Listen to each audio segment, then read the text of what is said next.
بدلیں زندگی زیتون ٹی وی۔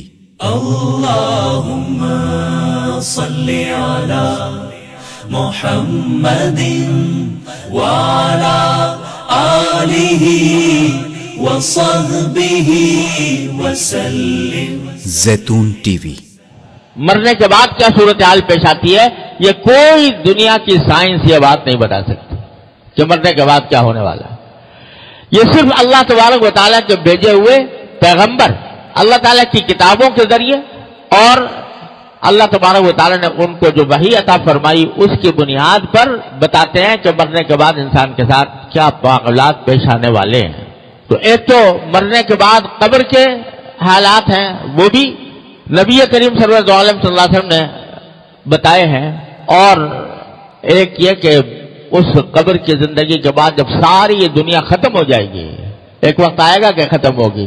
یہ دنیا کا قاعدہ ہے کہ جو چیز بھی ایسی چیزوں سے مرکب ہو جو فنا ہونے والی ہیں تو وہ مجموعہ بھی فنا ہونے والا ہوتا ہے، تو یہ دنیا بھی ایک وقت میں فنا ہونے والی ہے، ختم ہونے والی ہے۔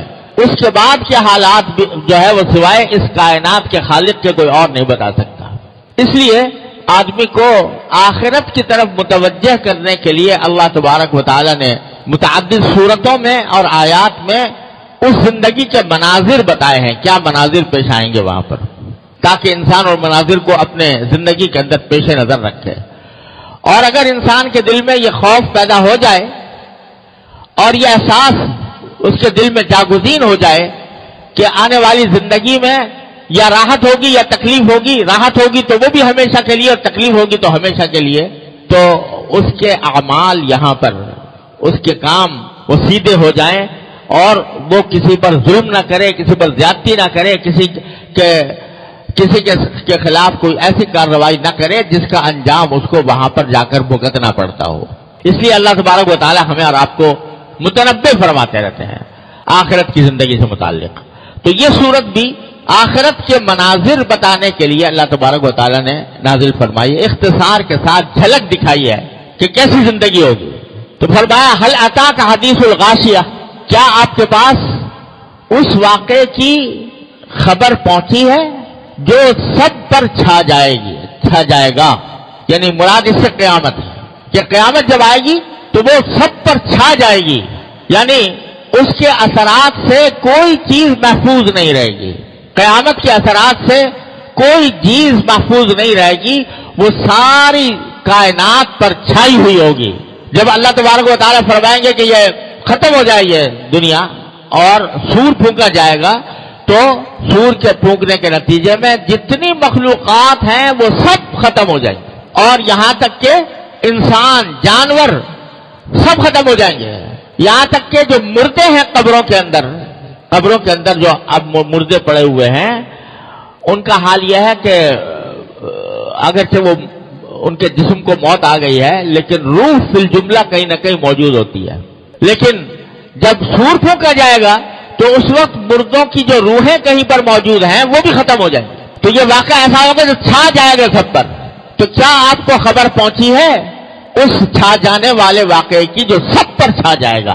پھر جب دوسرا سور پھونکا جائے گا اور دوسرے سور کے پھونکنے کے نتیجے میں وہی سارے مردے دوبارہ زندہ ہو جائیں گے، اللہ تبارک و تعالیٰ کی قدرت سے وہ سب زندہ ہوں گے، تو وہ زندگی بھی سب کو حاصل ہوگی، اور وہ مردے جو ہزاروں سال سے پڑے ہوئے تھے ان کو بھی اللہ تبارک و تعالیٰ اثر نو نئی زندگی عطا فرما دے گا۔ تو یہ واقعہ بھی سب پر چھایا ہوا ہوگا۔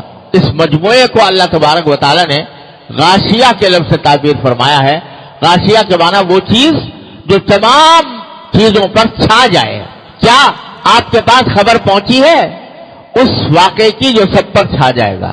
پھر آگے اس واقعے کے بعد اس کے مناظر بیان فرمائے ہیں، پہلے دوزخیوں کے اور پھر جنتیوں کے۔ تو فرمایا وجوہ یومئذ خاشعہ، کچھ چہرے تو بہت سے چہرے اس دن ایسے ہوں گے جو اترے ہوئے ہوں گے، ذلیل ہوں گے، ذلت اور مسکنت ان پر نمایاں ہوگی، چہرے اترے ہوئے ہوں گے۔ جب آدمی کو کوئی مصیبت پیش آتی ہے تو اس کے چہرے کے اوپر ایک مرجھاہٹ طاری ہو جاتی ہے اور وہ ذلت اور مسکنت کا ایک منظر پیش کرتا ہے۔ اس کی طرف اللہ تبارک و تعالیٰ اشارہ فرما رہے ہیں کہ بہت سے چہرے ایسے ہوں گے اس دن کہ جو اترے ہوئے ہوں گے ذلیل ہوں گے، ذلت کے آثار ان کے اوپر نمایاں ہوں گے. وجوہ یومئذ خاشعہ عاملۃ ناصبہ، مصیبت جھیل رہے ہوں گے، تھکن سے چور ہوں گے.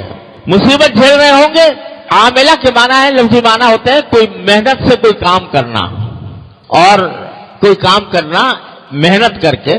تو وہاں آخرت میں بھی قرآن کریم میں بتایا ہے، اللہ تعالیٰ ہر مسلمان کو محفوظ رکھے کہ آخرت میں جہنم میں جو لوگ جہنمی ہوں گے ان سے بعض بہت مشقت کے کام کرائے جائیں گے. مثلا سورہ مدثر میں اللہ تبارک و تعالیٰ نے فرمایا کہ سأرهقه صعودا، ایک کافر کا ذکر آ رہا ہے، اس کے بارے میں فرمایا کہ میں اس کو ایک بہت مشکل چڑھائی پر چڑھاؤں گا. یعنی جہنم میں ایک پہاڑ ہے اور بہت ہی دشوار گزار پہاڑ، تو ایک جہنمی کو کہا جائے گا کہ اس چڑھائی پر چڑھ، وہ اس پہ چڑھ رہا ہوگا.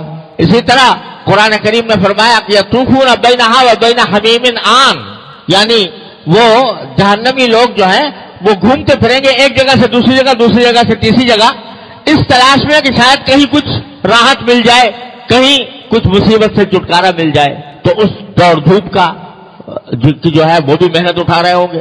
بعض ان دوزخیوں کے گلوں میں توق ڈالے ہوئے ہوں گے تو اس کی مصیبت جھیل رہے ہوں گے. بعض کے پاؤں میں زنجیریں پڑی ہوں گی، اس کی مصیبت جھیل رہے ہوں گے. تو عاملۃ، یعنی یہ ساری محنت کے کام کر رہے ہوں گے، ناصبہ، اس کی وجہ سے تھکن سے چور ہوں گے. اور اسی میں یہ بات بھی قرآن کریم کی معجزانہ تعبیر ہے کہ عاملہ کے لفظی معنی ہوتے ہیں عمل کرنے والے، محنت کرنے والے، اور ناصبہ کے معنی ہوتے ہیں وہ لوگ جو تھک جائیں.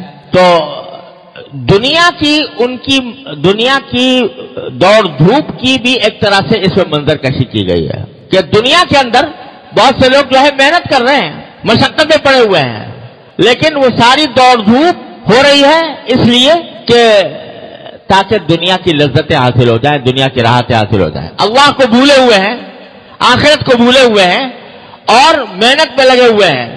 ملوں پہ ملیں تعمیر ہو رہی ہیں، کارخانے پہ کارخانے بن رہے ہیں، دولت کے ڈھیر لگائے جا رہے ہیں، اور اس چیز کو حاصل کرنے کے لیے دن رات ایک کیے ہوئے ہیں. نہ سونے کا وقت ہے، نہ بچوں کے ساتھ بات کرنے کا وقت ہے. محنت میں لگے ہوئے ہیں اور تھک رہے ہیں، لیکن اس تھکن کا انجام اگر دیکھا جائے تو چند روز کی زندگی کا کچھ تھوڑا بہت مزہ ہے جو چند دنوں میں ختم ہو جانے والا ہے، اور وہ مزہ بھی نامکمل. اس نامکمل مزے کی خاطر محنت اٹھا رہے ہیں، مصیبت جھیل رہے ہیں، تھکن سے چور ہے.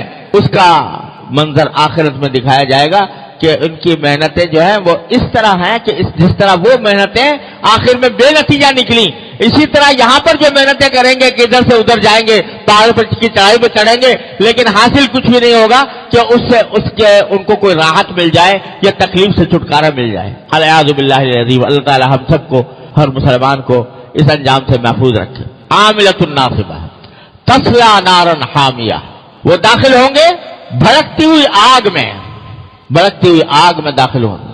تصلی نارا حامیہ، آگ میں داخل ہوئے، اس کے اندر جھلس رہے ہیں. عام طور سے ہوتا یہ ہے کہ آگ اگر کسی کو جھلسا دے کچھ عرصے کے بعد اس کو موت واقع ہو جاتی ہے، قصہ ختم ہو جاتا ہے.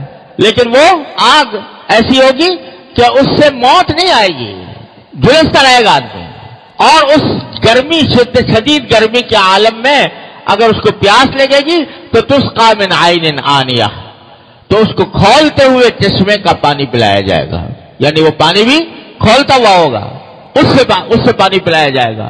اب اسی میں ظاہر انسان ہے تو اس کو بھوک بھی لگتی ہے، تو قرآن کریم نے فرمایا کہ لیس لہم طعام الا من ضریع، کھانا ان کو نہیں ہو، ان کے لیے کوئی اور نہیں ہوگا سوائے ایک کانٹے دار درخت کے. کیسا کانٹے دار درخت؟ لا یسمن، جو نہ انسان کے وزن میں کوئی اضافہ کرے گا، فربہی لائے گا، انسان کو کوئی طاقت پہنچائے گا، اس کو کھانے سے کوئی انسان کی طاقت میں، قوت میں کوئی اضافہ نہیں ہوگا، اس کی جسمانی حجم میں کوئی اضافہ نہیں ہوگا. لا یسمن ولا یغنی من جوع، اور نہ وہ بھوک مٹائے گا. کھانا تو ہے کانٹے دار جھاڑ کا، اور وہ کھائے گا بھی. اول تو کھانا بھی اس کا آسان نہیں، لیکن اگر کھا بھی لے تو کھانا کھانے کے دو ہی فائدے ہوتے ہیں.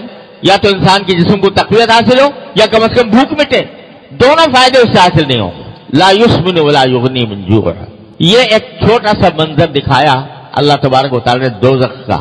اللہ تعالیٰ ہر مسلمان کو اسے پناہ میں رکھے، اللہ تعالیٰ ہمیں ہم سے ایسے کام کرنے کی توفیق عطا فرمائے جو اس سے نجات دلانے والے ہوں۔